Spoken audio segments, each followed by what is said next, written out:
네, 안녕하세요.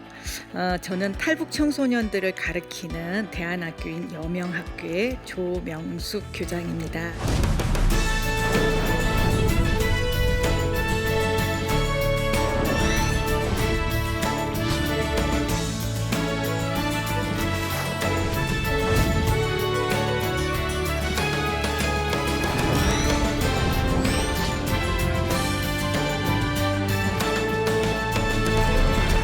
지난 시간에 제가 참 세상을 재미있게 사는 법이 나누는 거다. 그리고 먼저 친해지면 정말 나누고 싶고 도와주고 싶고, 그죠?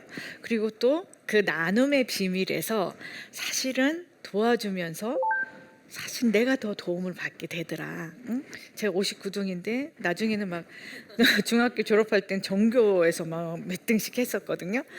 그러니까 내가 더 도움을 많이 받게 되더라.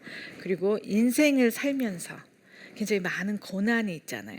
그 옆에서 도움을 받기가 쉽지가 않아요.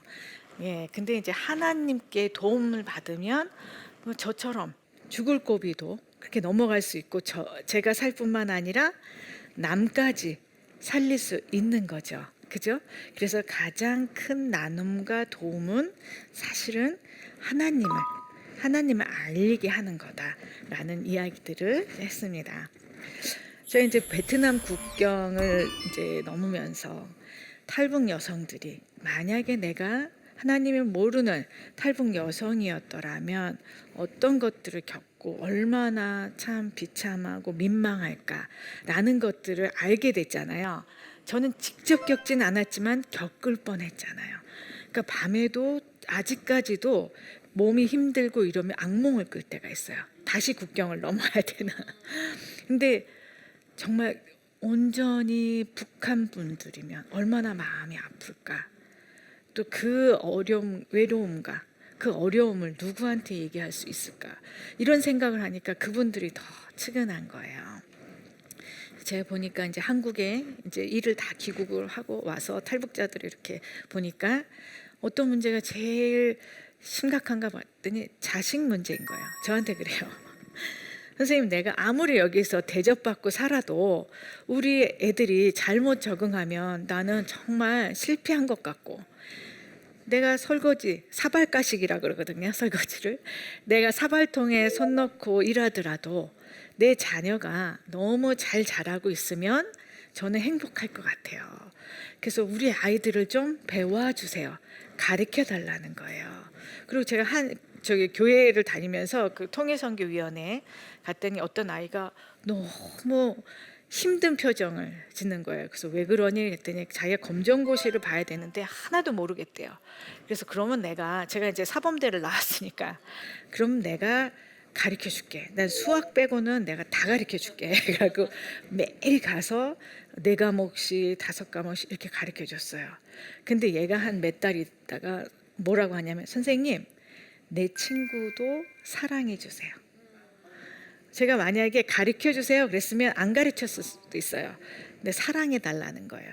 그래서 이제 같이 모아서 공부를 하게 되고, 그리고 이 아이들이 뭐라고 얘기하냐면 또 이제 막 애들을 소개받았죠.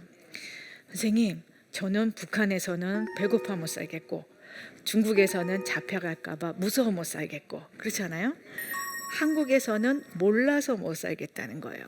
근데 저는 그게 이해가 안 됐어요. 왜냐하면 제가 외국인 노동자 할 때 뭐 파키스탄, 방글라데시 이런 사람들 위주로 이제 도와줬는데, 그분들은요 처음에 와서는 말도 모르고 얼굴도 다르게 생겨서 너무 힘들어해요.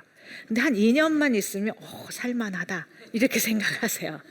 탈북하신 분들은요 얼굴도 비슷하고 그 다음에 이제 말도 거의 다 알아듣잖아요. 그런데 한 2년 지나면 못 살겠다, 다시 가고 싶다 이러는 거예요. 그래서 뭘 몰라, 이 사람들이 훨씬 모르는데 잘 살잖아. 근데 제가 봤더니 그때 경험을 한 게 있었어요. 중국에서 아무리 이 아이들을 가르쳐줘도 사회체제가 다르니까 이해 못하는 게 있었어요. 이자라는 개념을, 이게 한국말인데 이 개념이 없으니까 이해를 못해요. 아니 선생님, 제 돈을 은행에서 훔쳐가지 못하게 잘 은행에서 보관을 해주는데 왜 이자라는 웃돈을 줍니까? 우리가 보관료를 내야지요 막 이래요. 그래서 제가 야, 네 돈 1,000원을 은행에다 맡기면 은행에서는 장사꾼한테 빌려주는 거야. 그럼 1,000원으로 1,500원의 수익이 나면 네 돈 때문에 돈 벌었다고 그 50원, 100원 주는 게 그게 이자야. 좀 완벽하게 설명했죠. 그런데 그렇게 설명하면 이 남한 애들 아무리 공부를 못해도 이렇게 알아듣는데 얘는 저를 막 째려보더니 선생님 은행지가 뭐라고 내 돈을 나한테 묻지도 않고 장사꾼한테 빌려줍니까? 기분 나쁘게 시리 막 이래요. 그럼 야 그냥 외워. 그러면 얘가 은행이자 통장 은행이자 통장 교사들이 이해시키다가 안 되면 그냥 외우게 시켜요. 근데 이제 얘는 이제 안 되니까 외우는데 그래서 그렇게 아이들이 사실은 잘 몰라요. 그래서 그러면 너희들한테 전문적으로 가르쳐야 되겠다. 그래서 야학을 먼저 시작했어요. 탈북 청년들이 낮에는 일하고 밤에는 야학에 와서 배울 수 있도록. 그래서 그 주로 이제 영어랑 뭐 이런 걸 가르쳤어요. 근데 자기는 그 빌딩에 청소를 하는데도 영어가 필요하다는 거예요. 그래서 왜? 그랬더니 그 이제 반장이 전보로를 가져오라 그랬대요. 그러니까 화장실에 전보로를 가져오라 그래갖고 그게 뭔지 모른 거예요. 그래서 막 락스도 갖다 주고 그 다음에 대걸레도 갖다 주고 이러니까 막 이분들이 막 집어 던지면서 뭐 화를 냈대요. 그래서 저 기본적인 여긴 영어를 너무 많이 쓰잖아요. 그래서 영어를 이제 가르쳐 달라고 하더라고요. 그래서 막 영어를 가르쳐 주고 있는데 아이들이 뭐라고 하냐면 선생님 제가 이 어려운 그 영어 어떤 수학 조금 배운다고 내 인생이 달라지겠습니까? 그러더라고요. 왜? 네가 가르쳐 달라고 나는 야학까지 열었잖아. 저희 동생들을 좀 제대로 가르쳐 달라는 거예요. 그 자기네들이 한국에 딱 왔을 때 저는 같이 국경을 넘은 사람이잖아요. 그러니까 저한테는 솔직한 얘기를 해줘요. 남한 사람에 대한 첫 번째 감정은 적개심이라는 거예요. 왜냐하면 북한은요 절대 자기네들이 못 살고 이 어려운 게 자기 탓이 아니에요. 장군님이 뭐 정치 잘못해서 그게 아니고 미 제국주의야. 남조선 계례도당이 자기네들을 봉쇄하고 힘들게 해서 이렇게 못 사는 거다. 그래서 다 남 탓인 거예요. 근데 이제 그런 것들을 좀 이제 가르쳐 주고 그리고 자기 동생들 좀 제대로 가르쳐 달라. 자기네들이 이렇게 어려움을 겪었는데 여기 와서 보면 너무 이제 화가 나는 거죠. 자기는 그 열 몇 살에 정말 그 먹을 것 때문에 넘어왔는데 이게 여기 와서 보니까 너무 또래는 너무 많이 먹어서 살까기 하는 살까기가 다이어트예요. 살까기 하는 또래들을 보면 자기가 좀 왜 나는 무슨 죄로 그 저기 북한에서 태어나서 이 고생을 할까라는 생각을 한다는 거예요. 그래서 제가 너는 그럼 너의 고생을 어떻게 해석하니? 저도 궁금하잖아요.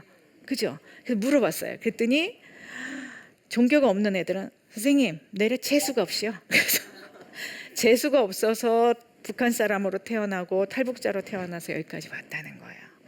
그리고 전체 이제 한 5% 이 정도는 이 종교를 믿는 아이들인데 걔네들은 선생님 제가 전생에 지주나 지주 마누라였나 봐요. 너무 사람들한테 못된 짓을 해서 전생의 업보를 갚기 위해서 이 생에서는 탈북자로 태어나서 이 고생을 한다는 거예요. 그런데 60% 이상의 사람들이 자기는 크리스찬이다 라고 얘기를 했는데 이 아이들은 선생님 제가 그렇게 많은 고생을 하고도 여기에 온전하게 왔잖아요. 죽지 않고 왔잖아요. 하나님께서 저를 통해서 남한 사람들한테 통일을 준비시키고 그리고 통일의 때에는 남한을 북한에 소개하고 북한을 또 남한에 소개하는 그런 평화의 어떤 다리로서 저희들을 먼저 부르신 거죠. 그래서 성령의 통일 하나님께서 우리를 통해서 남한의 교회가 성령의 통일을 준비하라고 그렇게 하나님께서 보내신 거죠. 그래서 제가 너무 감동했어요. 자기가 겪은 고난이 재수가 없어서도 아니고 기억도 안 나는 전생의 업보 때문에도 아니고 하나님이 이 민족을 위해서 들어 쓰시려고 그런다라는 것들이 너무 정말 감동이 됐죠. 그래서 에베소서에 이런 구절이 나오죠. 에베소서 1장 10절에 보면 하나님께서 우리에게 또 성령을 허락하시고 이런 모든 과정을 이렇게 겪게 하신 게 다 하늘에 있는 것이나 땅에 있는 것이 다 그리스도 예수 안에서 통일되게 하려 하심이라. 이런 구절이 나와요. 과연 이 땅에서 이 통일이라는 말이 필요한 국가가 몇 국가나 될까? 그래서 하나님께서 지금 이 시대에 우리에게, 이 남한의 기독교인들에게 이 사명감을 주시는구나. 우리가 정말, 그리고 탈북자들을 미리, 우리 탈북 형제들을 미리 보내셔서 우리의 미래를 위해서 여기서 같이 도와주고 나누면서 미래를 도모해야 되는구나. 그래서 이분들이 오면은요, 뭐라고 얘기를 하냐면 너무 어려운 거예요. 그래서 선생님, 저는 19세기에서 21세기로 타임머신 타고 온 것 같아요. 지금은 이제 많이 격변하고 있지만 그래도 아직도 많은 것들이 좀 많이 다르잖아요. 그래서 그렇게 어려움이 있기 때문에 부산에서 서울로 이사만 와도 주변이 도와줘야지 제대로 정착하거든요. 근데 북한에서 여기 오면은 정말 많이 도와야 돼요. 그러다 보면 부적응도 있을 수 있겠죠. 근데 그 부적응까지도 이건 사회적 노동이다. 그래서 우리가 지금 그분들하고 함께 나누는 건 우리 미래를 위한 나눔이다. 이게 통일 준비다라는 생각을 좀 하셨으면 좋겠습니다. 그래서 2004년도에요. 이제 교회들에게 제가 이제 이야기를 해서 이제 염영학교를 만드셨어요. 근데 목사님, 홍정길 목사님께서 뭐라고 하셨냐면, 하나님께서 통일되기 전에 우리들한테 바라시는 거는 교회 간 연합사역일 거다. 그래서 이걸 어느 한 개교회가 하는 것이 아니고 오픈을 해가지고 교회 연합사역으로 하게끔 염영학교를 이렇게 허락해 주셨어요. 그래서 제가 이제 교감으로 17년 동안 섬기고 올해 처음 제3대 교장이 된 거예요. 예. 이 아이들을 가르치면서 참 울기도 하고 웃기도 하고 그러는데 다독이죠. 근데 어느 날 이 아이들이, 우리의 소원은 통일이라고 막 노래도 있잖아요. 근데 이 아이들한테 통일은 어떤 의미일까? 제가 이렇게 강의를 하다 보면 교회는 성령의 통일, 또 정치적인 사람들은 뭐 민주주의의 뭐 완성, 그리고 뭐 독립의 완성. 독립한다면 우리가 분단됐으니까. 그리고 경제적인 통일, 이렇게 많은 얘기를 해요. 그런데 과연 우리 아이들은 통일을 뭐라고 생각할까? 그래서 제가 물어봤어요. 그랬더니 우리 아이들이, 선생님, 집으로 가는 행복한 길이요. 엄마를 평화롭게 만나는 유일한 방법이에요. 그러니까 막 국경을 넘으면서 죽을지 살지 막 이렇게 마음 졸이지 않고 엄마를 평화롭게 만나는 유일한 길이라는 거예요. 그래서 제가 어느 날 이 아이들의 기도 소리를 듣게 됐어요. 그래서 기도하는데 제가 그 뒤에 이렇게 앉아서 기도 소리를 듣는데 뭐라고 하냐면, 하나님, 그 다음 날 죽이셔도 되니까 엄마하고 밥 한 번만 먹게 해주세요. 와, 이런 기도를 하는데 17살짜리 여자애가 엄마랑 같이 오면서 저한테 그래요. 선생님, 눈으로 이야기한다는 얘기 들어보셨어요? 그래서 그게 뭔데? 엄마랑 둘이서 탈북을 하는데요. 막 공안들이 쫓아오더래요. 잡힐 것 같은 거예요. 그래서 어떤 담 앞에서 엄마가 자기 어깨를 탁 잡으면서 말로 하면 걸리니까 눈으로 얘기하더래요. 근데 선생님, 그게 무슨 말인지 다 알 것 같았어요. 그래서 뭐라고 하시는데, 얘야, 너는 꼭 살아라. 엄마는 괜찮아. 그러면서 갑자기 반대쪽으로 막 뛰어가면서 여기요 그러면서 뛰어가더래요. 근데 공안들이 막 잡으러 간 거죠. 잡으러 가서 딱 잡고 막 때리는 거죠. 그러면서 고개가 툭 떨어지더래요. 그래서 저기 있는 이 아이하고 눈이 마주친 거예요. 그때 엄마 표정은 어땠을까요? 웃었을까요? 울었을까요? 웃지요. 웃지요. 내 딸하고 마주보는 마지막 표정이니까 아이한테 힘써서 피 질질 흘리는데 힘써서 웃은, 엄만 괜찮아. 넌 살았구나. 엄마는 괜찮아. 그리고 웃더래요. 그렇게 한국까지 온 아이들이 새벽마다 뭐라고 기도해요? 하나님, 그 다음날 죽여도 되니까 엄마하고 밥 한 번만 먹게 해주세요. 이 아이들의 통일은요, 우리처럼 거창하고 또 정치적이고 경제적인 게 아니라 엄마를 만나는 유일한 길이고 집으로 가는 행복한 길인 거예요.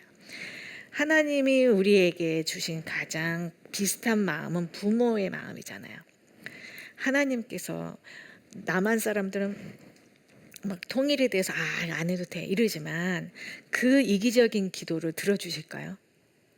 근데 이 아이들이 하나님, 그 다음날 죽여도 되니까 엄마하고 밥 한 번만 먹게 해달라, 이 기도를 들어주실 거예요. 그래서 저는 하나님께서 그 기도 들어주신다고 봐요. 그래서 이 아이들을 막 가리키는데요. 2015년에 그 독일의 대통령이 한국의 가우크 대통령이라 그래서 그분은 동독 출신의 목사님이셨어요. 근데 그분이 대통령이고 기민당의 동독 출신이고 그 다음에 메르켈이 또 수상이잖아요. 그래서 공교롭게 대통령과 수상이 다 동독 출신인 그 해에 한국을 국빈 방문을 했어요. 근데 여명학교를 가보고 싶다. 그래서 저희 학교로 오셨어요. 그래서 너무 이제 좋아하죠. 당신이 동독 출신이니까. 그리고 저한테 뭐라고 하냐면, 한국은 우리가 못한 걸 하고 있군요. 그래서 왜요? 그랬더니 동독 탈동자들이 많았겠죠. 통일의 과정에서. 근데 이 사람들을 모아놓으면 개토가 되고 부적응이 심화될까 봐 쫙 펼쳐놨대요. 근데 적응에서는 굉장히 도움이 됐지만 통일의 관점에서 보면 아쉽다.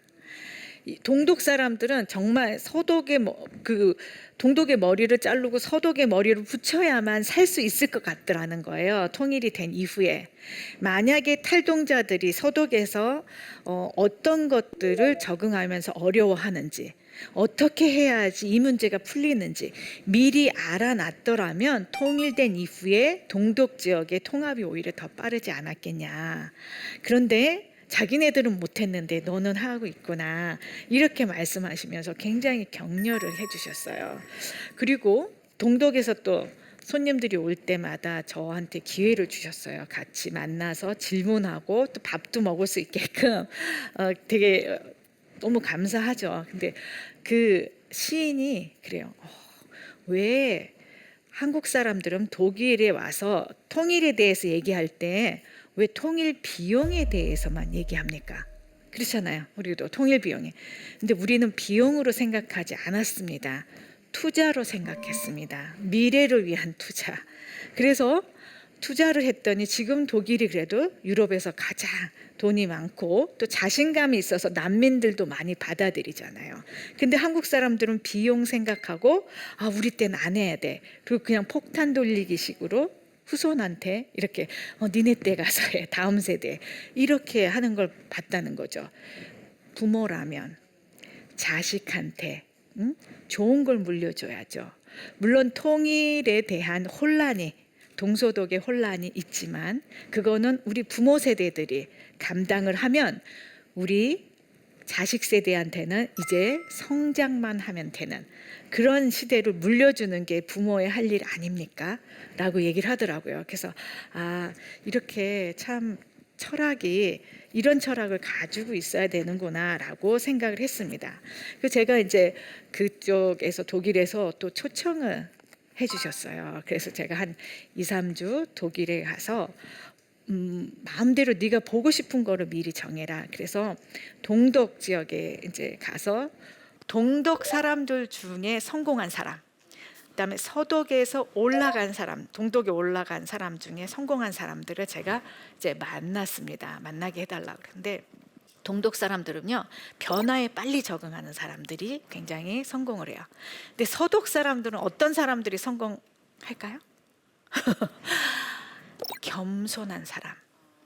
동독 사람들이 좀 잘 모르고 실패할 수도 있잖아요. 근데 야, 너 비켜봐, 내가 해볼게, 이게 아니라 실패도 과정이라고 생각하고 옆에서 기다려주는 사람, 그분들이 한번 해보게, 그리고 실질적으로 도움이 되는 전문가. 그래서 저는 여명학교를 겸손한 전문가로 키우려고 해요. 나중에 그 북한 지역에 가면 정말 겸손하게 이렇게 가르칠 수 있는 사람들. 그리고 또 어떤 사람들을 좋아했냐면 동독을 돈벌이의 대상으로 보지 않고 온 가족이 다 동독으로 삶의 터전을 옮겨서 그쪽에서 제2의 고향으로 섬기면서 일하는 사람들. 그런 사람들을 이제 자기의 공동체 일원으로 생각하면서 자리를 준 거예요. 여기 앉아봐. 네가 한번 좀 도와줘봐. 이러면서. 그래서 나중에 이분들이 무슨 시장도 되고 장관도 되는 거죠. 동독 지역에 가서. 그래서 그런 것들을 제가 많이 배우고 와서 이제는 우리가 그런 것들을 좀 키워야 되겠다라는 생각을 하고 우리 아이들을 그렇게 키우려고 하고 있습니다. 그래서 요즘 영명학교는요, 코로나 때문에 비대면을 해본 적이 있겠어요? 이 아이들이? 그렇잖아요. 우리는 정보화 시대를 살아가고 4차 산업 혁명 시대를 살아가고 있는데 사실 북한은 지금 사회주의에서 그 시정화가 되고 있는 과정이거든요. 그러니까 너무 갭이 큰 거예요.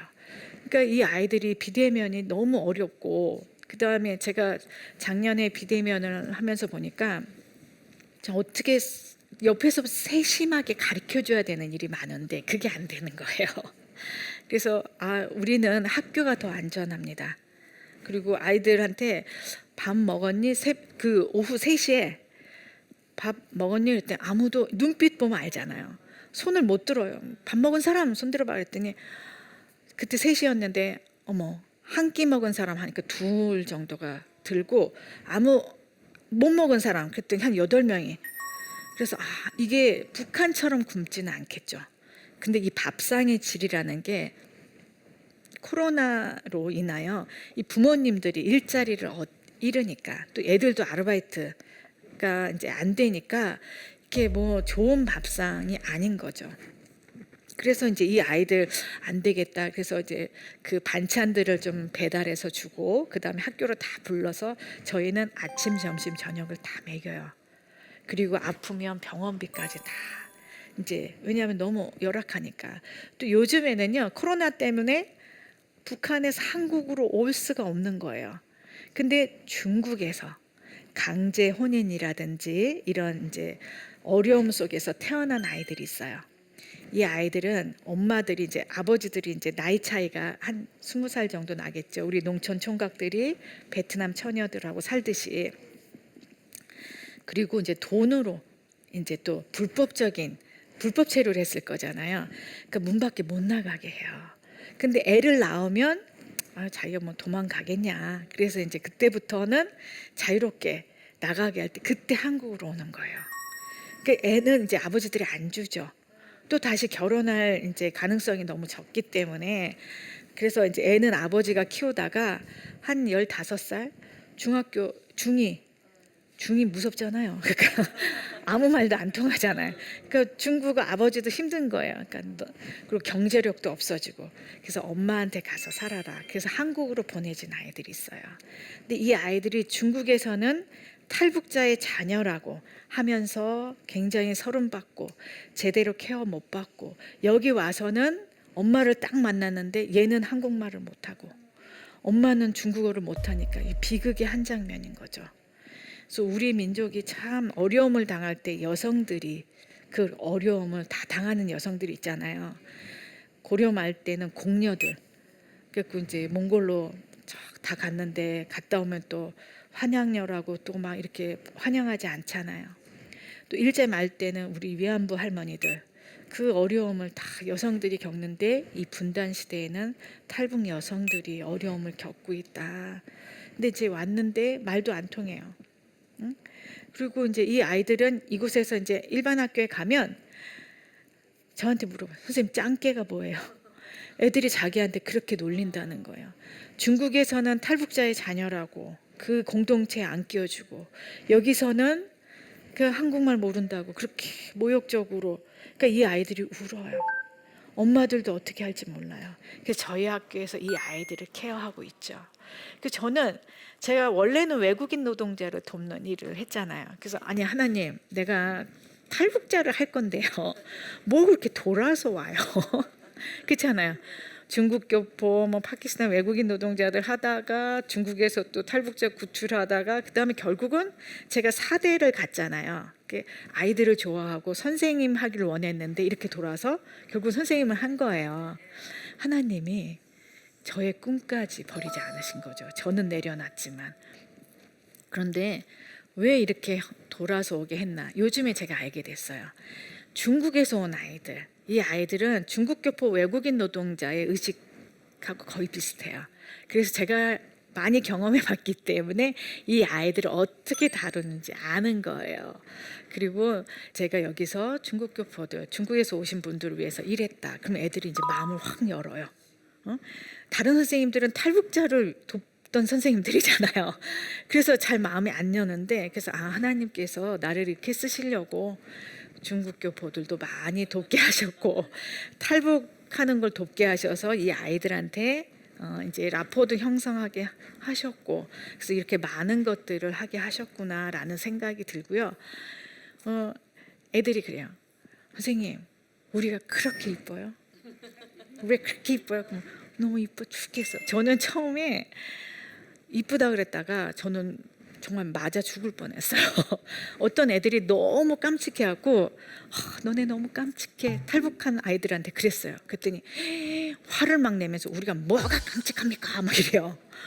거울 봐봐 깜찍해. 그랬더니 북한 말로 깜찍하다는 건 뒤통수 치게 생겼다는 얘기예요. 우리는 좋은 뜻으로 쓰잖아요.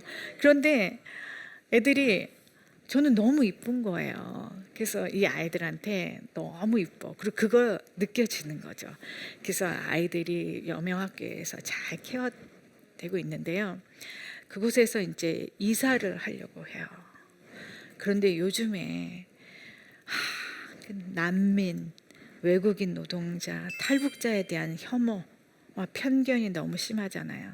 저희가 은평구에 이사를 가려고 했는데 왜 오냐? 집값 떨어진다. 자기들 자녀하고 같이 섞이기 싫다라면서 반대를 해갖고 저희가 이제 기부금 모아서 이렇게 사서 이렇게 가려고 했는데 살 수도 없고 이사를 갈 수도 없고. 근데 얼마 전에 장애우 어머니들이 특수학교 하려고 했는데 반대해갖고 무릎 꿇고 울고 그랬잖아요. 근데 사실은 어머니들은 상처가 되지만 이 아이들 자체는 뭐 이렇게 안티글을 써도 그게 뭔지 잘 모르잖아요. 근데 우리 아이들은요 그걸 다 알아듣는 거예요.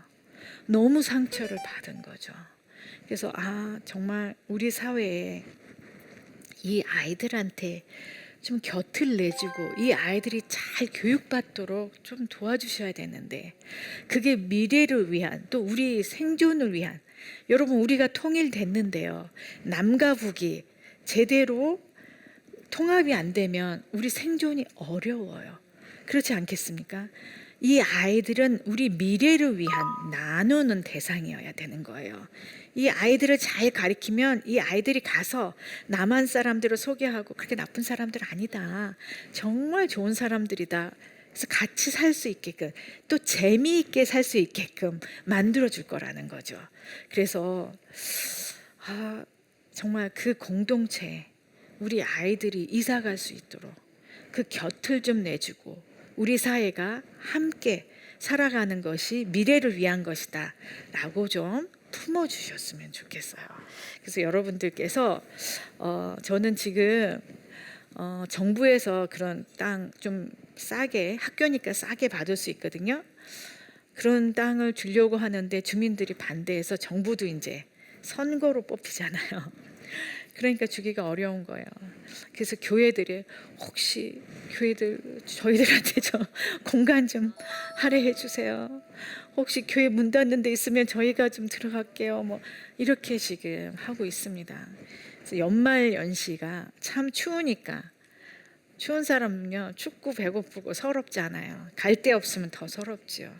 그래서 여러분들께서 지금 이 방송을 듣고 계신 분들께서 기도해 주셨으면 좋겠어요. 여명학교에 새 보금자리가 생겨서 이네들 오면 집값 떨어진다. 왜 이런 사람들이 우리 자녀들하고 섞여야 되냐, 이런 얘기 안 하게 정말 환영하면서 크리스찬들이 좀 환영해주고 오라고 해주고 이렇게 해주셨으면 좋겠습니다. 그것을 위해서 기도해 주시기 바랍니다. 예, 오늘 제가 준비한 강의는 여기까지입니다. 혹시 열심히 들으셨는데 제 강의에 대한 질문 있으실까요? 네. 네. 새 보금자리로 네. 이사하게 된다면 네. 제일 먼저 하고 싶은 사역이 어떤 것이 있을까요? 네. 저는 우리 아이들하고 또 지역 교회하고 함께 좀 나누고 같이 웃고 그렇게 사랑을 또 행하는, 사랑하는 그런 프로그램을 많이 하고 싶어요. 그래서 뭐 악기를 같이 배운다든지, 네, 뭐 체육을 같이 한다든지, 뭐 이렇게 하면 아이들이 굉장히 좋아할 것 같아요. 그래서 그런 것들을 교회하고 같이 하고 싶습니다. 네, 지금까지 들어주셔서 너무 감사합니다. 감사합니다.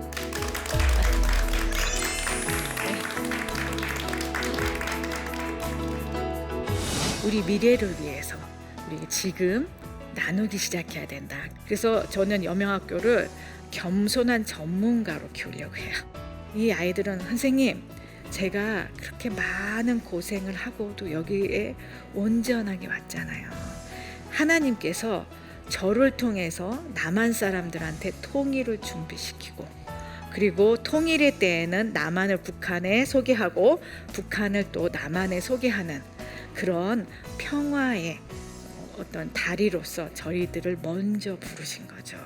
남한에 온 탈북 청소년 또 탈북하신 분들의 의미를 제가 얘기해 드렸고요. 우리 미래를 위해서 우리 지금 나누기 시작해야 된다. 그게 진정한 하나님 안에서 성령의 통일을 준비하는 거다라는 것들을 같이 나눴습니다.